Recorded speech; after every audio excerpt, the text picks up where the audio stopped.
All right, you know how to make a good sound, you can play a few notes, but now what do you do?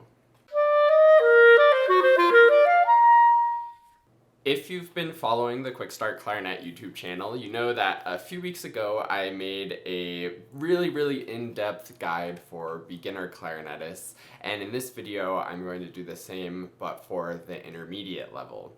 It's really interesting looking at the sort of intermediate level of playing because the beginner guide is really straightforward and very linear. There's really some basic things like get a clarinet, put the clarinet together, talking about the basics of embouchure and making a sound and all of that stuff. Once you get beyond that, though, it becomes a lot more of a gray area and there's not really a clear, direct path to go on. So I'm hoping that this video will give you some guidance in that more open sea where you sort of made it out of the gates, you're getting started on the clarinet, but then you reach this point where you know a good amount of the basics, but you don't know where to go from there. So hopefully this will help with that. Now, first of all, to sort of define intermediate and make sure that this is the right video for you, I want to do actually a quick recap of the things that we went over in the beginners video. If you haven't seen the beginners video, you should check that out, especially if you've been playing for less than 6 months. I think the beginners video will probably apply more to you. If you've been playing 6 months or longer, up to really any amount of time, that I think the intermediate video here will probably be better for you. But here are some really important things that you should be able to do and you should remember either from your own knowledge and experience or from the beginners video if you watched that. So first of all is how to make a good sound on the clarinet, knowing what to do with the air, what to do with the embouchure, and just in general being able to get a pretty consistent, pretty good sound on most of the notes. From there, of course, there's also learning some fingerings for some notes. At this point, you should know quite a few of the notes and be relatively familiar with the notes and definitely confident with how to read a fingering chart, but we'll be talking about some exercises to get more comfortable with more notes in this video. And then the last things that you should be able to do are articulate, know how to touch your tongue to the reed and shape the notes, and then also be starting to get comfortable reading music. The beginner video had a very brief introduction to reading music. Hopefully from there you've played some more music, learned some more simple songs, and you're getting more comfortable reading music. So assuming you are good with all of those things that I just mentioned, we are now ready to dig into the intermediate level of clarinet playing. Now, if I had to describe these levels in sort of one word, I would say that the beginner level is all about experimentation, where you're really learning what it takes to play with a good embouchure, figuring out what the fingerings are and how to move your fingers from note to note, and it's just a lot of experimenting and sort of playing around and seeing how things work. The word I would use to describe the intermediate level is consistency. So you've experimented, and experimentation is always a good thing. I still experiment all the time, but you're experimenting to see what makes the best sound, and now we're trying to get control over that so we can consistently get the best sound, consistently be confident with where the fingers are going, and all of that good stuff. Now, as I mentioned, the intermediate level of playing is really an open sea with all kinds of options for things that you could peruse and work on. So the way that I'm going to organize it is I'm going to sort of categorize things into 4 main skills that I think are really the most important to be working on. And luckily you already have quite a bit of foundation for those skills from the beginners video and the stuff that we worked on there. The intermediate level is all about taking them deeper and getting better at each of these skills. And if you're familiar with my stuff at all, you might have a feeling about what these 4 skills are, but let me go ahead and list them out for you. So the 4 really big skills that pretty much make up everything are rhythm. Rhythm's the number 1 most important for music. I talked about that in the beginners video and several of my videos because it's something I'm really passionate about. Sound quality. Sound quality is extremely important because if you don't sound good, then what's the point? 3 is notes. Again, you have to play the right notes and have to be comfortable with the right notes. And then number 4 is style. This is really similar to the how to play music triangle, which is rhythm, notes, and style. It's also my practice checklist, which I've done a video about in the past and done a few presentations on, because I really do think all of music comes down to these four things, and I really think your job as an intermediate level player, now that you know sort of how to do all four of these things, is to just gain more confidence, more familiarity, and more consistency with each of these. So for each of these, I'm going to go over an actual exercise that I think is really useful to be able to know at about this level for these four categories. So I'm going to start with rhythm with this great subdivision exercise that I actually learned when I was doing percussion, but it's a brilliant exercise and really forces you to get comfortable and confident with the way that the rhythms work and the different subdivisions work. So all I have here is a few measures in 4/4 with pretty much all of the different rhythmic subdivisions. Of course, there will be different combinations of these, and dotted notes are a thing, but these are the basic ones, and if you can do these pretty confidently, then you should be able to do pretty much any rhythm pretty confidently. So what it is quarter notes, eighth notes, triplets, and 16th notes. Hopefully you have some kind of method of counting these. The way that I do it is for the quarter notes, I count 1, 2, 3, 4. The eighth notes are 1 and 2 and 3 and 4 and the triplets are 1, trip, let, 2, trip, let, and so on. So each number stays 1, 2, 3, 4, and then it's just a triplet for them. And then the 16th notes are 1 E and a, 2 E and a, and so on and so forth.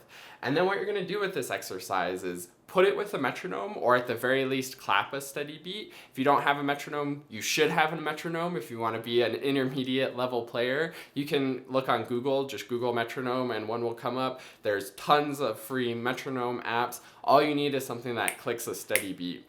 For now, because my metronome is also my video camera for recording this on my phone, I'm just going to clap a steady beat to demonstrate this, but you get the idea that it should be done with a steady beat, because that's what makes rhythm really precise, is that you have the right placement of the notes, but also that they're placed against a steady beat.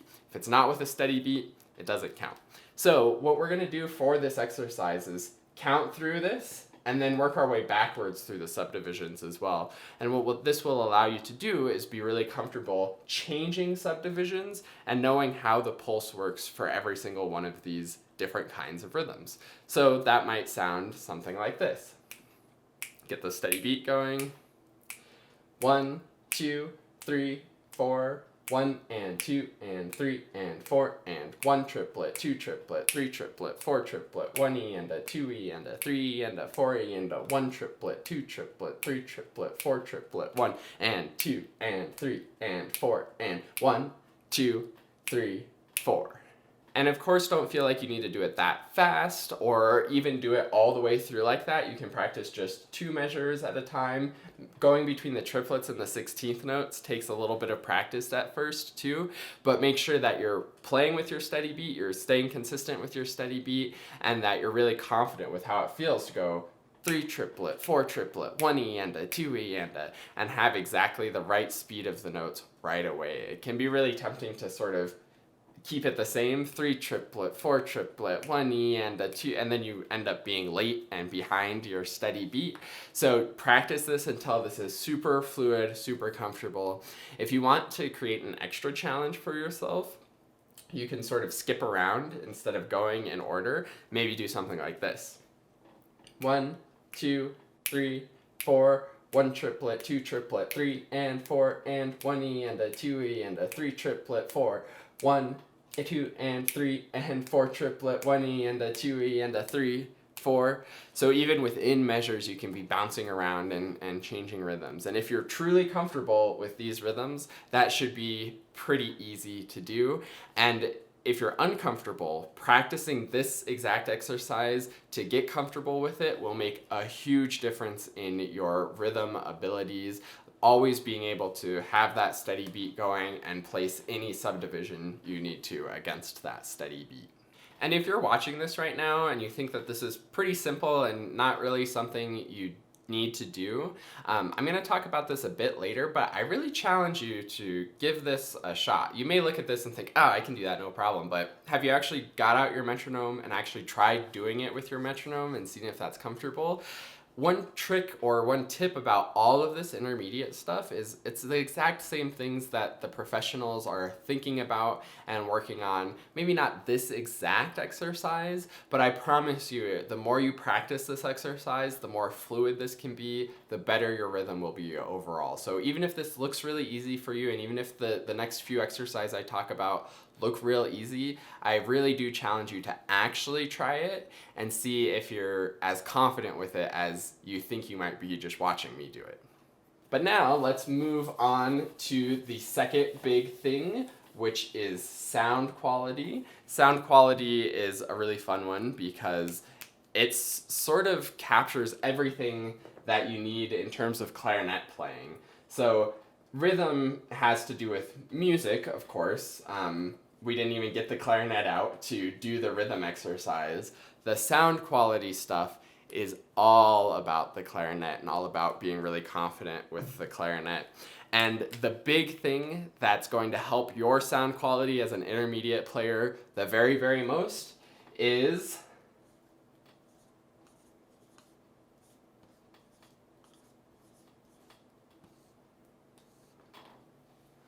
long tones. And again, if you've been following this channel, you might have guessed that I was going to say that. Long tones and rhythms are probably my two biggest passions, and that's why they're the first two on this intermediate guide.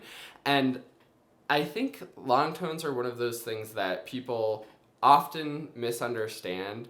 I could probably spend the next half hour going really in depth with long tones and talking about how to do them, but instead I'll just refer you to a video that I did sort of already describing that. I also do a live weekly warm-up every single Monday with warm-up exercises, not just long tones. There's a couple of different ones that we'll talk about in a bit, but I've gone over tons and tons of long tone exercises. If you just search on YouTube QuickStart Clarinet long tones, you'll probably see quite a few handfuls of videos that I've done on long tones. So I won't go too in depth with it here, but you absolutely should be doing long tones. You should make sure that your long tones are covering all of the notes in your comfortable range right now, which we'll talk about in a minute. And you should make sure that you're comfortable sounding great on all of those notes and transitioning between all of those notes as well. And like I said, I've done tons and tons of different long tone exercises that I think will be really valuable. I'll put a few of my favorites also in the description of this under the long tones section so that you can check out some exercises to have an idea of more long tones to do and more things to focus on with your sound quality. Now, I've already sort of mentioned this, but with all of your long tones and with honestly all of your sound quality and clarinet playing things at this point in your journey, the name of the game is consistency. You want to make sure that your sound quality is really consistent no matter what notes you're playing. You want to make sure that your transitions between the notes are really consistent, and you just want to make sure that you're feeling confident about getting the notes to come out the way that you want. And the only way that happens is by spending lots of time practicing your long tones, practicing your scales, and getting all of that stuff really confident. All right, we are moving right along and we're getting into the third topic or category of things to be getting really comfortable with, and that's the notes. This one I have a really great exercise. It's one of my favorite exercises, as are pretty much all the exercises in this video. But this one is really, really important for helping you to know what the notes look like on the page, know what the fingerings are for all of the notes, and also be comfortable and confident playing them and sounding great on them. And that exercise is the chromatic scale. For me personally, it was when I got really confident with the chromatic scale that I felt like I was really at that intermediate level of playing. The cool thing about the chromatic scale is that it actually teaches you and shows you all of the notes that you're pretty much ever going to need to play on the instrument. Now, depending where you're at will change sort of the range of your chromatic scale. If you're comfortable crossing the break and playing into that higher register, and I think you should be for the intermediate level, then I would recommend going from the very lowest note, the low E, all the way up to the high C, that's just 2 ledger lines above the staff. If you're not comfortable crossing the break, then I would practice the chromatic scale from low E just to the throat tone B flat, and that will get you comfortable with all of the fingerings you need, because doing the next register and getting up to that high C, it's actually exactly the same fingerings, just with the register key. So you'll be in great shape for your notes and your fingers to cross the break and just automatically know a whole bunch more notes if you're not yet comfortable crossing the break. So let me go ahead and demonstrate how I recommend practicing the chromatic scale and sort of what it should sound like if you're actually succeeding at it. It's really easy and really tempting to start working on the chromatic scale, be a little bit overwhelmed by all of the notes, and kind of fake your way through it or kind of struggle through it. But as with learning any part of the clarinet, or probably anything in life, it's really important to take your time and be really confident with it. The more confident you are with it, the better you're actually learning it and the better you'll be able to do it. So this is the goal for how your chromatic scale should sound as an intermediate player right now.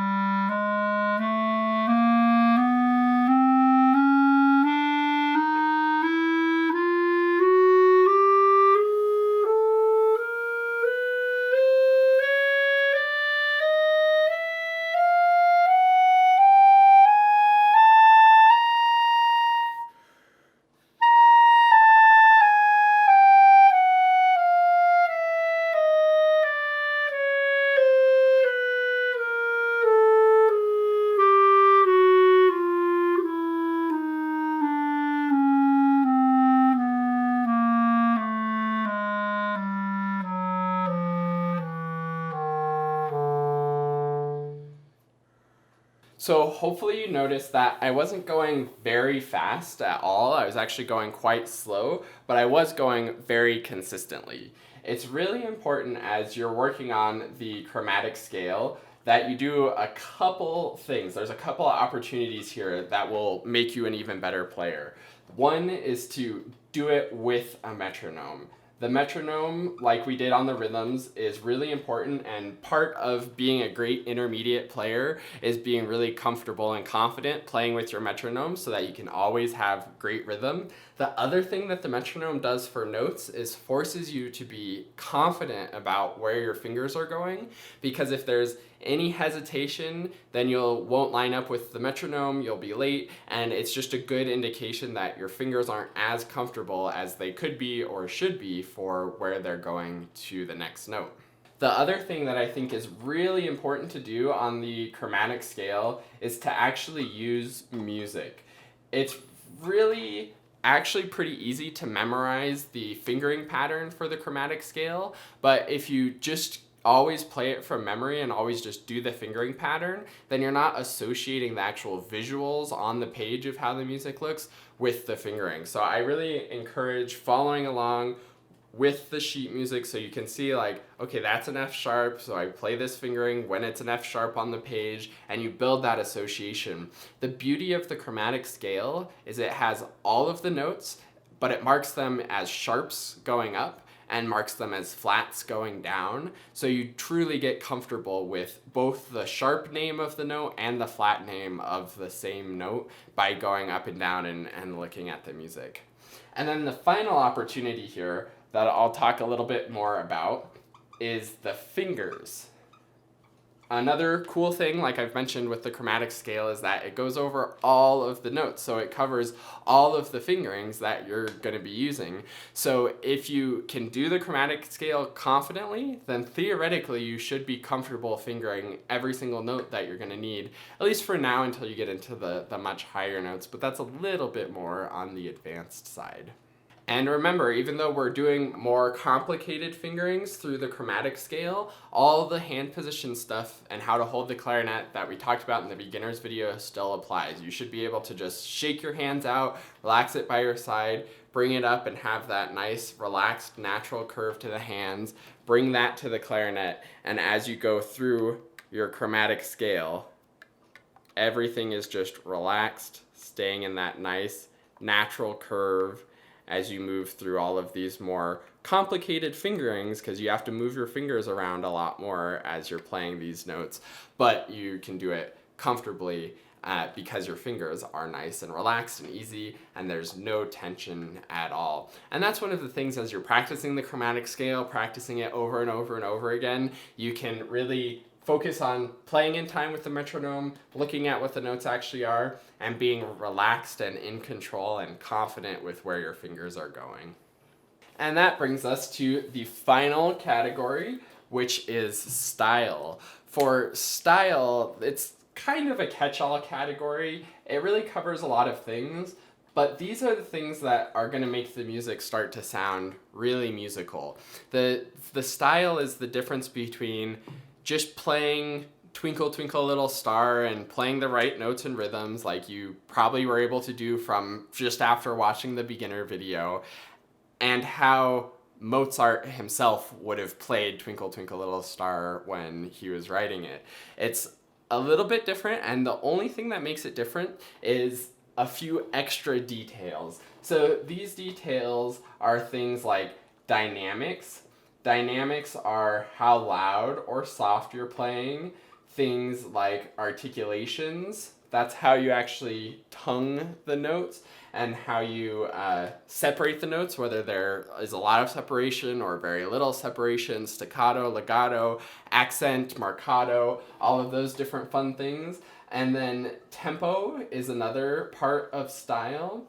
And then I think there's a little bit of sound quality that gets involved with style in terms of getting the actual character or the mood of the music. You play a fast, energetic piece sounds different than a slow, somber piece. And there's a little bit to do with not just the tempo being fast or slow, but also some other stylistic mood things that we can do to create that effect. And hopefully at this point you know about all of these things, but what I want to challenge you to do is actually start going after it. A lot of times students really get caught up in focusing on playing the right notes and playing the right rhythms in time, that these things are sort of more background. And even some teachers teach that you should learn the rhythms and notes and don't worry about getting these things unless you're able to, and you can go on and focus on those. And I agree with that to some extent. Like, don't panic about missing an articulation if your rhythm is completely wrong. It's really important that the rhythm is correct, but I don't think you should completely neglect articulation until everything else is perfect. I think everything sort of has to come together all in one. And the goal should be to look at your music and learn your music more holistically so you have a good idea of what the end result is. That includes the dynamics, the articulations, the tempo, and the character or the mood. So at this intermediate stage, I think it's really important that you start paying more close attention to these. If in the beginner things, and even in a lot of beginner melodies, there aren't a lot of dynamics or articulations, but as your music starts to have more of them, try to do more of them and make them come across really clearly. And maybe ask yourself too, what's the purpose behind these? Crescendo can just be get louder, louder, louder, louder, but it probably has more meaning to that, and is actually that you're taking a phrase and you're leading to somewhere, and then you have that arrival of the crescendo that feels really satisfying rather than just a generic louder, louder, louder. So think about why these dynamics or articulations are there. Oftentimes the dynamics, articulations, and tempo create the overall mood of the piece. So if you have a lot of soft, long notes that are really legato, that's probably a more somber, more lyrical overall mood. And vice versa, if you have a lot of short notes that are loud and really fast, then that's probably a bit more energetic or aggressive kind of mood. So ask yourself how these things are all working together to make the music actually musical rather than just notes and rhythms that a robot could play more perfectly than you can. All right, that's it for the intermediate guide. I think the beginner guide set you up with a lot of the basics and the foundation. In this one, I hope it gave you some clarity into what you should actually be focusing on from there. And really everything that you're ever going to need to do can probably be boiled down to one of those four things: rhythm, sound quality, notes, or style. So if you really go in depth with understanding all of those, do the exercises that we went over in this so that you can get comfortable and confident with how to work on those things. And remember that these things are going to take a long time. I would say this intermediate level, honestly, even just the specific like rhythm and the chromatic scale and those exercises that we did will probably carry most players all the way to the end of high school. And you don't need to worry about really anything more advanced than that until starting college. Yes, maybe there are a few higher notes that come up in high school music pretty regularly, but other than that, everything in this video is all you'll need for quite a while. And again, for me personally, I still play the chromatic scale, I still play long tones, I still think about that rhythmic subdivision exercise. I'm still doing these things all of the time, and you will do these for probably the rest of your clarinet journey as well. So don't get too anxious about going on to more advanced things. Just really work on mastering just the few things that I went over in this video.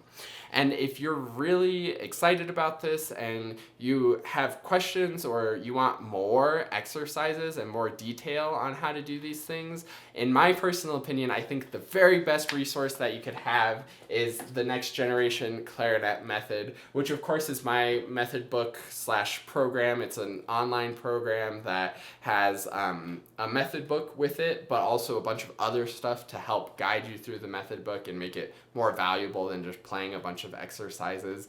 And I think if you're at this intermediate level, if the stuff in this video resonated with you and seemed like things that would be good for you to work on, then this book is definitely the place that you should be. You can go to quickstartclarinet.com/nextgenbook to learn more about it and to purchase it.